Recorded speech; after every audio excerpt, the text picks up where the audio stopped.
This bill is a non-starter. I'm hoping that the president will answer the question, why does he want to continue to push a bill that the American people have rejected?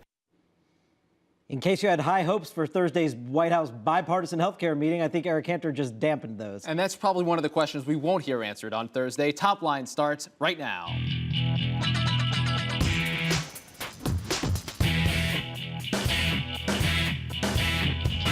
Hello and welcome to ABCNews.com's Top Line. I'm David Challey. And I'm Rick Klein. Each weekday, we're bringing you the very latest political headlines, reporting, insight, analysis, everything you need and want to know about politics. And you can find us on Twitter. It's twitter.com/thenote. Answer our question of the day. Let us know what you think. What is your top line today, sir? Signs of life, glimmers of bipartisanship in the Senate as several Republicans, including Scott Brown, crossed party lines last night to support the jobs bill that Democrats had been pushing. But it looks unlikely that this is going to carry over into anything else, up to and including health care. Hard to see any kind of bipartisanship growing out of this.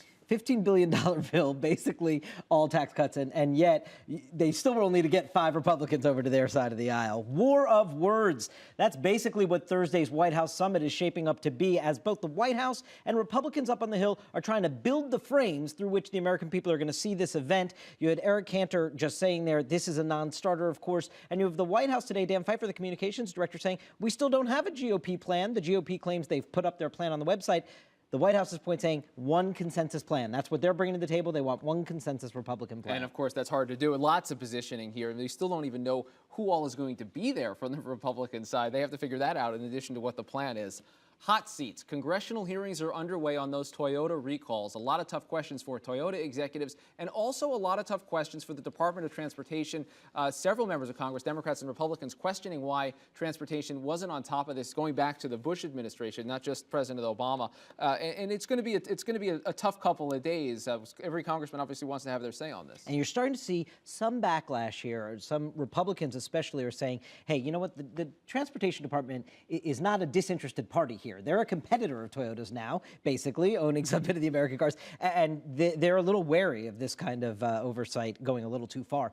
McCAIN'S moves. That's our final top line today, and it appears that John McCain is running hard for the Arizona Republican Senate nomination, almost as hard, perhaps harder, than he ran against Barack Obama in the fall of 2008. He's lining up huge, high-profile endorsement after endorsement. Today, it's Mitt Romney, his former rival in the 2008 race, who's endorsing him. Sarah Palin, Scott Brown planning to visit him, and he's also very carefully recalibrating his support for TARP, which of course is really unpopular. And Romney and McCain, it's a tale of love.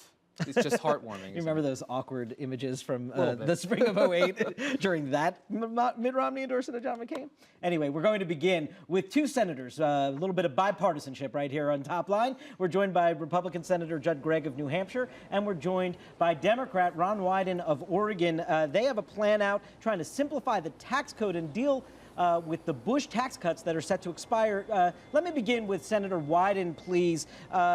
Senator, listen, there have been a lot of attempts to try to simplify the tax code. None have worked. We could get into why you think it's going to work this year in a moment, but just reading through what you guys have written, I'm trying to understand what percentage of the tax benefits now received by people earning over $250,000 would they still receive based on this plan? We believe they and everybody else are going to have an opportunity to get ahead. The current tax system is just cluttered with exemptions and deductions and credits. And what we do with a simpler and more efficient system is provide substantial tax relief to middle class folks. And more importantly than anything else is create jobs. We're going to, and those folks you just talked about are some of the key risk takers. We're going to lower the corporate rate. We're going to have incentives for small business. So you provide tax relief for middle class people and create jobs. Everybody wins. Senator Gregg, you're obviously been among those who've been decrying the collapse of bipartisanship in the Senate recently, and I think both of you get bonus points for trying here. But I'm curious as to whether there's anything you see, whether out of Senate leadership, either Democrat or Republican, or the White House, that suggests this is something that you in your final months in the Senate and moving forward will be able to work together on and actually do some real changes to the tax code. Well, you've got to start somewhere, and as a very practical matter, what Senator Wyden and I have done is put forward a comprehensive rewrite of the tax laws to simplify them, to make them fairer, and to encourage people to go out and invest, take risks, and create jobs. We take the corporate tax rate from 35% down to 24%, have a single flat rate tax. We take individual rates, we compress them into 3 basic rates, 15, 25, and 35. We give small businesses huge expensing opportunities, and we also allow small businesses to buy new equipment and expense that and their operating costs. So, as a very practical matter, this is a job, as Ron said, this is a job-creating tax law. What we have now is a tax law which creates business for tax avoidance counselors and tax attorneys, and so we're trying to shift that focus. It follows on. It's really its forefather is the Reagan-Bradley tax cuts of 1986. That's our goal here, to get back to a simpler, fairer, more pro-growth, more job creation, more risk-taking type of tax law. Senator Gregg, I'll stick with you. Why do you think that the chances politically are better to get this done this year in an election year than what we've seen in previous attempts to try to simplify the code? Well, I hate to use this word, but I'd call it common sense. You know, if you're here in Washington, I think you've got to be sensitive to the fact that this economy is struggling and that our purpose should be to try to create jobs. How do you do that? Well, you give people incentive to go out and invest and create jobs. The way you do that is use your tax laws aggressively. This will make America much more competitive than some of our competing nations in the industrialized world in Western Europe and Asia relative to tax rates.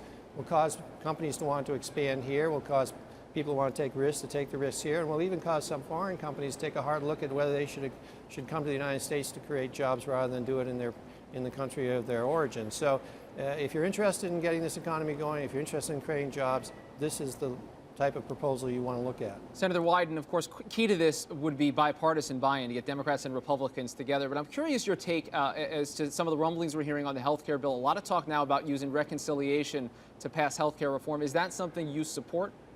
Well, first of all, staying on taxes just for a minute, one of the reasons that we believe there's an opportunity for bipartisanship is there's some real history with some of the folks in the Obama administration on this kind of approach, modeled after 1986, where you clean out a lot of these tax breaks and use it to hold down rates and keep progressivity. When I introduced an earlier version of this bill, Rahm Emanuel was a sponsor. He was the lead sponsor in the House of Representatives. So this is an area where I think we can have real bipartisanship. I'm very much aware that there's discussion about various procedural routes for addressing the health care issue. Senator Gregg and I have some bipartisan ideas we'd like to contribute on the health care issue as well. I'm curious as to that point. Is reconciliation something you support, and are you concerned about the impact it would have on the bipartisan climate that may be rumbling out of efforts like this? Everything that I have tried to do on the healthcare issue, and taxes and economics, is to promote a bipartisan approach.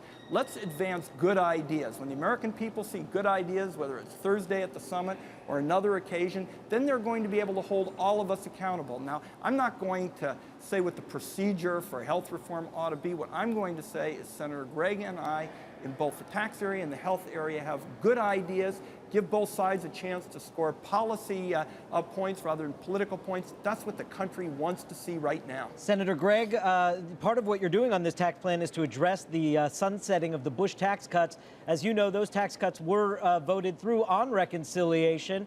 Do you think that it's okay for the majority now in the Senate to use that on this health care proposal? No, obviously not. This is an entirely different policy issue than the tax cuts. Tax cuts were adjustments in rates which already existed. What you're talking about with the health care bill is a rewriting of the way our health care system is delivered in this country. It's the most massive piece of legislation I've ever seen, and it clearly shouldn't go through the Senate under reconciliation, which allows only 20 hours of debate and essentially no debatable amendments, and then comes to an up or down vote with 51 people being able to pass it. That's railroading the Senate. It's taking the Senate off its fundamental purpose, which is to take complex public policy issues like reforming health care laws, bring it to the floor, have it debated, and have a lot of good amendments offered. You know, Senator Wyden and Senator Bennett have offered a really excellent alternative here to the Senate package, the House package, and the President's package. I would like to see that brought to the floor and debated as one of the amendments, and it couldn't be under reconciliation. Well, we'll leave it at that. One absolutely opposed to reconciliation, one not saying so.